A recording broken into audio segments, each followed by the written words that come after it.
ठीक है। अच्छा मुजम्मिल, आपका कमेंट ऑब्वियसली जैसे अभी कामरान यूसुफ ने कहा कि सोशल मीडिया पे तो कैंपेन चलाना या एंगेज करना इजी है, लेकिन जब ऑन ग्राउंड जो सियासत होती है बड़ी मुख्तलिफ होती है और बड़ी डिफरेंट होती है, और स्पेशली तहरीक इंसाफ के लिए चैलेंजिंग सूरत हाल के अंदर अपने वोटर्स को लाना पोलिंग स्टेशन तक, ये भी इट्सेल्फ एक बहुत बड़ा चैलेंज है। बिल्कुल, देखिए इसमें बड़ा जो एक पैराडाइम शिफ्ट है वो ये है कि 1 करोड़ वोटर का इजाफा हुआ है जो कि यंग वोटर है इस बार, और दूसरा फैक्टर ये है कि खवातीन वोटर्स की तादाद तकरीबन 18% बढ़ी है लास्ट टाइम से, और खवातीन वोटर्स के अंदर एक ट्रेंड पीटीआई क्लेम करती रही है कि उसमें सपोर्ट हमारी ज्यादा है, तो इसका असर जरूर होगा। लेकिन टर्न आउट की जहां तक बात है, अब सपोर्ट को वोट में कन्वर्ट करना इज एन आर्ट। ओके, क्योंकि बिल्कुल, क्योंकि अभी रिसेंटली एक मिसाल है, मैंने 130 में गया तो नवाज शरीफ साहब का बड़ा स्ट्रांग होल्ड है, और वहाँ एक ताजर यूनियन के प्रेसिडेंट खड़े हुए थे, उनसे पूछा कि जी यहाँ पे जो ताजर हैं वो सब नून लीग की बात कर रहे हैं, उन्होंने कहा जी हम भी नून लीग के साथ हैं। मैंने कहा पीछे नौजवान आवाजें लगा रहे हैं तहरीक इंसाफ के खड़े होके, उन्होंने कहा इनको इग्नोर करें, इनके वोट नहीं बने हुए।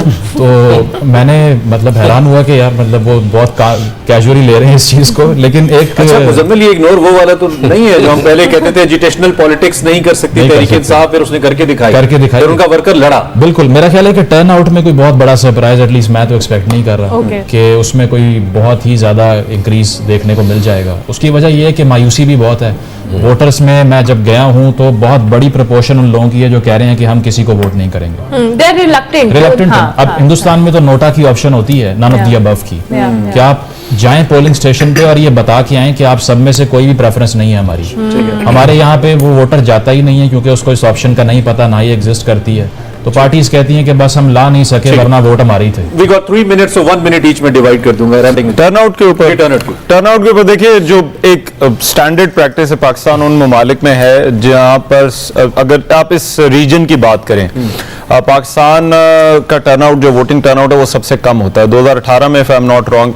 51% था। श्रीलंका और मालदीव जो है वो 78% है, हाईएस्ट है। इंडिया और भूटान जो है वो अराउंड 66% है। सिर्फ अफगानिस्तान पाकिस्तान से नीचे। अफगानिस्तान के जो इलेक्शन होते हैं उसमें 35 to 40% उनका था। तो पाकिस्तान में जो टर्नआउट है ये रिफ्लेक्टिव नहीं होता कि कौन सी पार्टी जो है वो वाकई लोगों में पॉपुलर है। इवन पाकिस्तान का आप 18 या 13 का इलेक्शन भी जो है वो उठा के देख लें, टर्नआउट को आप सिंगल आउट नहीं कर सकते, कोई एक अंदाजा नहीं लगाया जा सकता। इसके लिए आपको 2 हिस्सों में इसको डिवाइड करना पड़ेगा। अर्बन में टर्नआउट जो है वो थोड़ा ज्यादा होगा, वहां पर पीटीआई को वोट भी पड़ेगा। उसकी वजह यह है कि लोगों को थोड़ा नो हाउस ज्यादा है, लेकिन वो जगह जहां पर आपको लोगों को गाड़ियां देनी पड़ती हैं, लोगों को गाड़ियों में बिठाना पड़ता है, चिंची हो, वैगन हो, उनके लिए बंदोबस्त करना पड़ता है, उनको पोलिंग स्टेशन छोड़कर आते हैं, उनकी पर्ची बनाते हैं, पर्ची बनाकर उनको अंदर जाकर वोट जो है वो डलवाते हैं। वहां पर मेरा ख्याल है तहरीक इंसाफ के लिए बहुत बड़ा चैलेंज होगा और वो स्ट्रगल करेगी। तो टर्नआउट उम्मीद की जानी चाहिए। जो एक प्रॉपर इलेक्शन की जो साइंस है उसमें तो रिफ्लेक्टिव तभी होगा 75%, लेकिन मेरा ख्याल है अगर हम इस दफा 50% भी टच कर दें तो ये अचीवमेंट। लेकिन ये 1 करोड़ का जो नंबर है बहुत बड़ा नंबर है, और होता है, ये हर दफा होता है। ये मेरा ख्याल है कि ये हर इलेक्शन में नया वोटर आना होता है। नहीं, आप देखिए यूथ का ट्रेंड, अब जहरी बात है मुजम्मिल नौजवान आदमी बेहतर बता सकते हैं कि यूथ का ट्रेंड जो है वो क्या है, लेकिन वाहिद नौजवान है। आप दोनों को भी मिला लेते हैं, चले इसके अंदर आप दोनों को भी। सबसे ज्यादा नौजवान है यहाँ, सब बताइए। अच्छा देखिए, बात टर्नआउट की हो रही है, मेरे ख्याल सिर्फ टर्नआउट का चैलेंज नहीं है इस वक्त पीटीआई को, और बहुत से चैलेंजेस हैं। देखिए ना, 4 उम्मीदवार क्लेम कर रहे हैं जी मैं पीटीआई को हूं, फिर उनके पास सिंबल ही नहीं है। कुछ के तो सुना है रात को इश्तेहारात उतार के दूसरे सिंबल लगा दिए। एक तो है ना कि सिंबल वापस लेके कोई और दे दिया गया हो, फिर भी बात समझ में आती है। यहाँ तो सिंबल सिरे से है ही नहीं। फिर वोटर को लाना बिल्कुल एक आर्ट होता है, लेकिन वो देहात में, शहरों में तो मुझे याद है ना, वो जस्टिस जावेद इकबाल कहते हैं जब भुट्टो साहब से मुकाबला था मेरा, तो मियां शरीफ ने हमारे लिए बसें अरेंज की थी वोटर्स को लाने के लिए, कहने कीमेल नाम साढ़े खाते बसा साड़ियां इस्तेमाल की थी। मैं एक छोटी सी बात कर रहा हूं, एक एग्जांपल दे दूं, 30 सेकंड। ये आप हमने ना एक हल्के के अंदर गए, वहां पर हमने एक पीटीआई के कैंडिडेट का इंटरव्यू कर लिया, तो उसके बाद जब मैं वापस पहुंचा तो उसी हल्के में एक और बंदा था जिसने मुझे फोन किया, कहता जी इधर इंटरव्यू ना चलाना, मैं कोशिश कर रहे हैं टिकट दी। मैंने कहा यार वो तुम्हारा तो नाम नहीं है, हमने मैनिफेस्टेशन नहीं किया।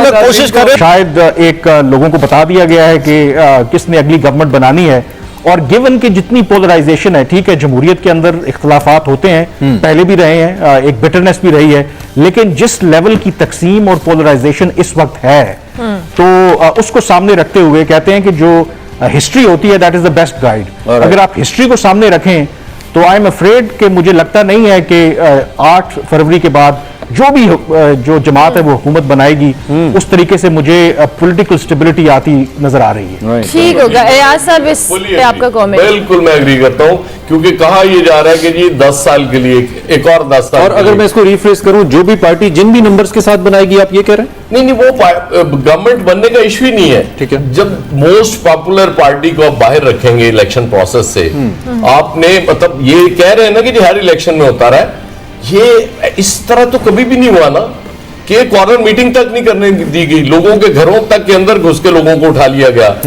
और पॉलिटिकल पार्टी तो मौजूद है इलेक्शन कमीशन में, फिर क्यों उसका एजेंडा और उसकी तस्वीर नहीं लगाने दी गई लोगों को?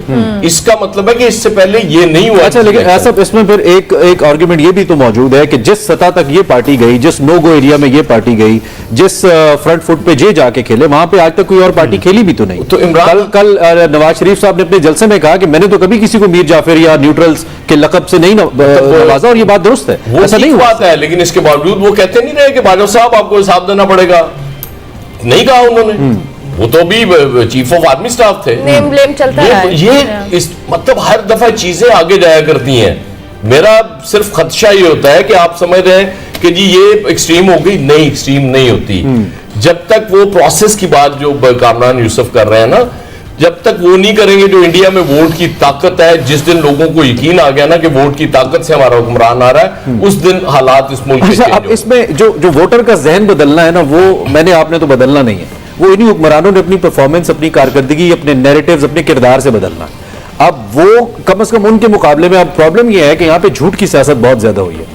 Let me put this argument on कि आपकी जब हुकूमत गई, आप इंतहाई गैर मकबूल थे, लेकिन आपने ऐसे झूठ बोले, जिसमें एक झूठ ये भी था कि मुझे अमेरिका ने निकाला, और फिर आपकी सुप्रीम कोर्ट ने, आपके हाईएस्ट ऑर्डर ने, हाईएस्ट लेवल के ऊपर ये बात क्लियर हुई कि नहीं ऐसा कुछ नहीं था, लेकिन आप झूठ के बाद झूठ पे अपनी पॉलिटिक्स को बिल्ड करते गए, और फिर उसके बाद आपने अपना एक बुत बना दिया।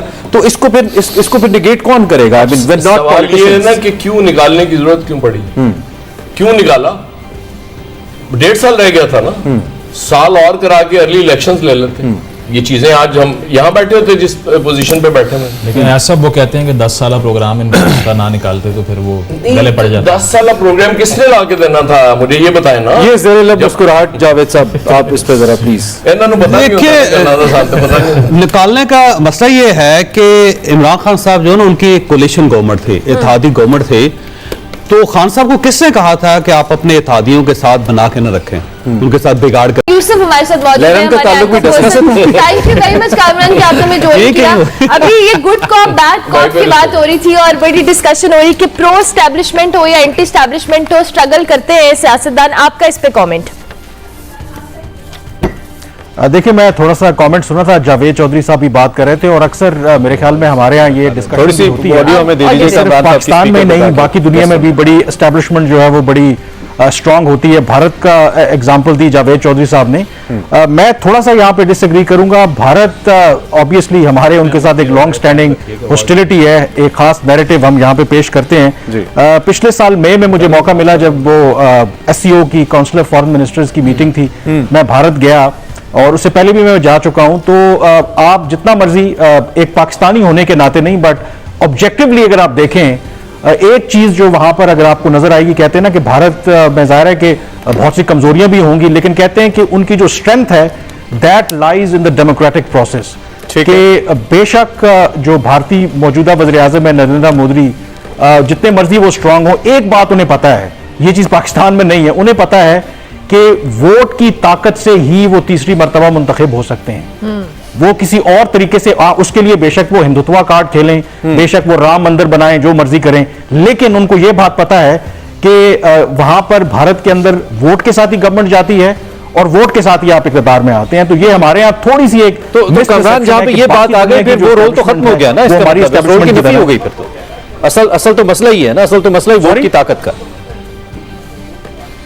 जी वोट की ताकत, मैं वही कह रहा हूं कि ये थोड़ा सा फिर जब वोट की जब ताकत आती है तो फिर जितनी मर्जी जो एस्टैब्लिशमेंट हो वो पीछे रह जाती है।